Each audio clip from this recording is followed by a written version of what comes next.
The inspiration for our service today comes from the winter 2024 issue of Yes Magazine, which featured a piece by Ricardo Levins Morales called Our Ancestral Future.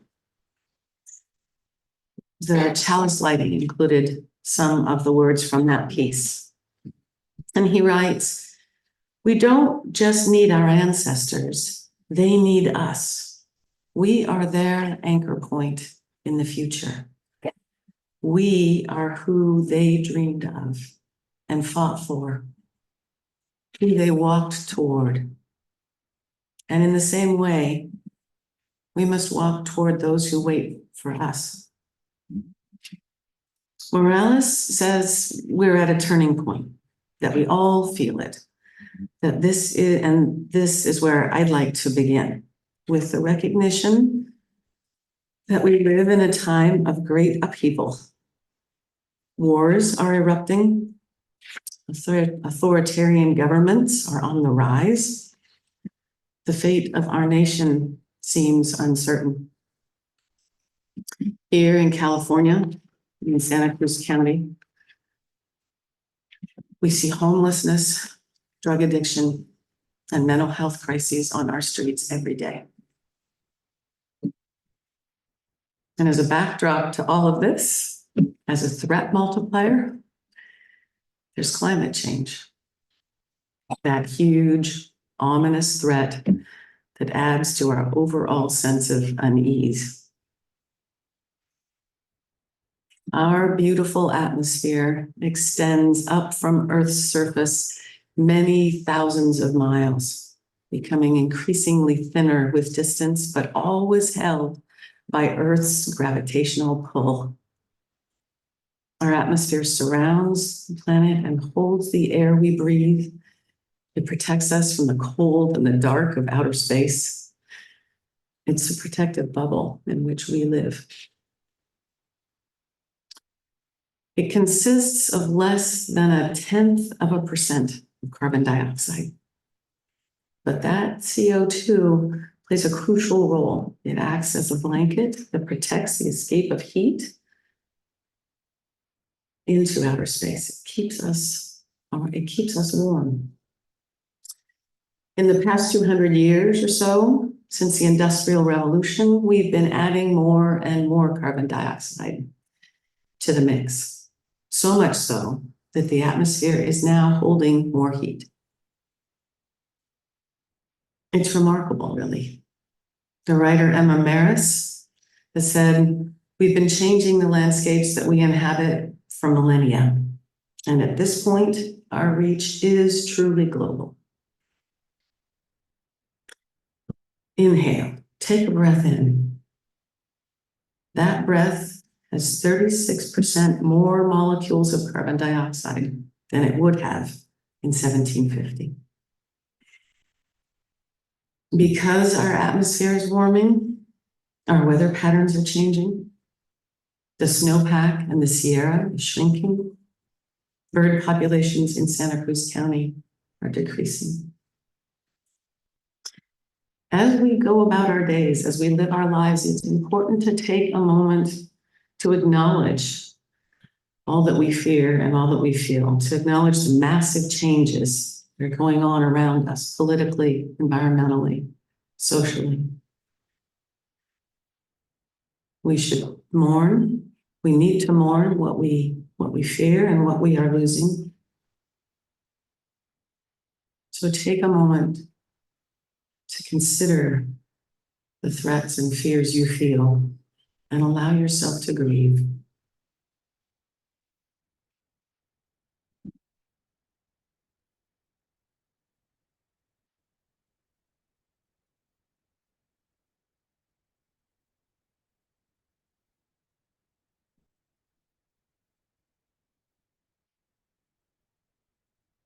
Because of all this, we must hold on to hope. Morales says that hope is the life force that drives every chipmunk, every sea turtle or butterfly to venture out in search of a meal or a nesting place or a mate. It's what allows us to see opportunities. We have a responsibility. Future generations, those for whom we are ancestors, are calling upon us to act now.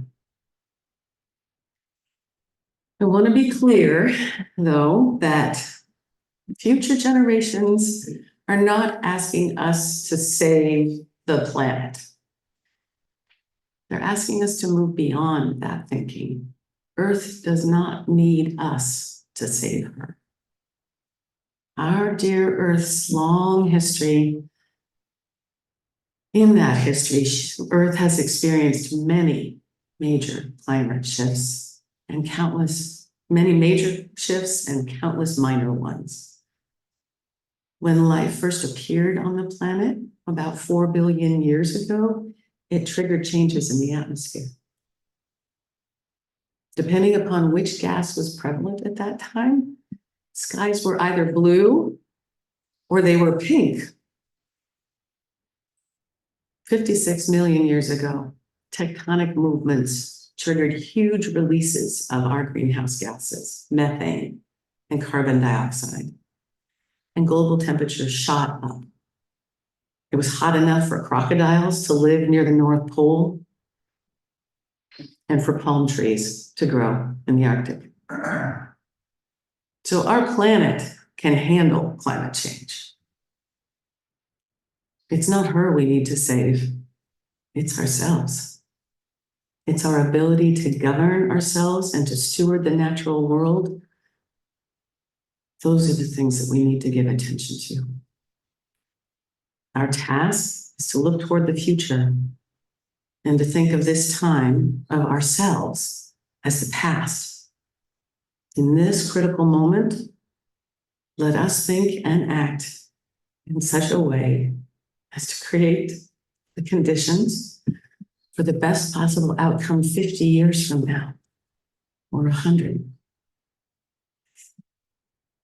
What that means to you, what action you are called to, you must decide.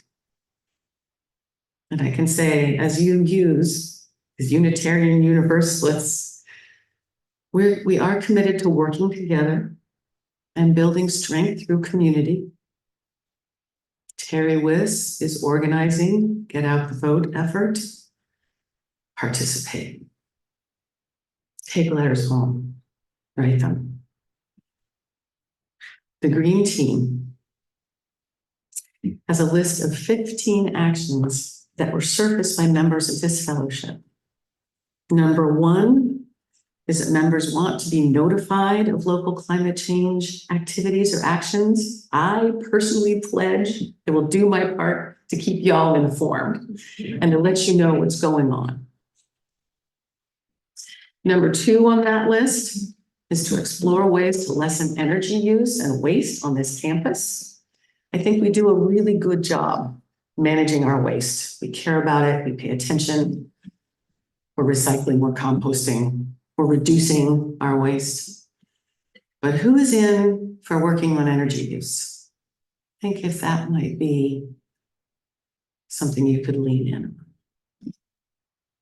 The 5th item on the Green Team list is visiting the county recycling center, and that trip is coming up July 17th. So if you can, go.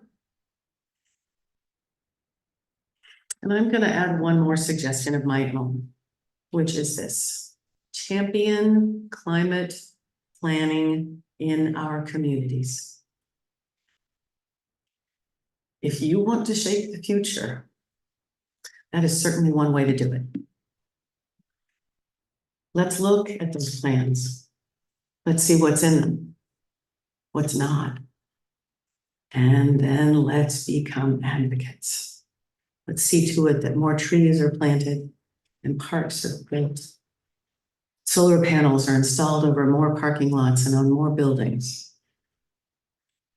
Let's make sure that we stop putting more carbon pollution in the sky.